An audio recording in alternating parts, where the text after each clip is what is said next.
Cantor Evangélico 2020, Bekuwa Kayapó, direto da aldeia Kinomuri.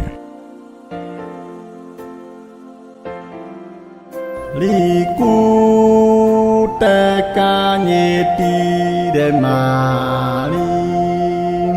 ne ali mun apo jaku ten ali ala jeru jale kampung buka bejude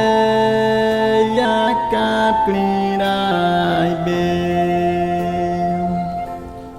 Liku teka nyeti de mali mun apo jaku ten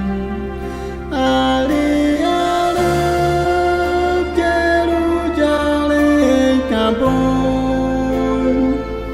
buka bejude ya Kriraxbê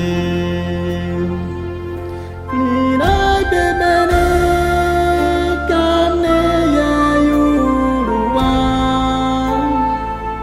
Kriraxbê bene kane ya yurua Kriraxbê bene kane ya yurua Kriraxbê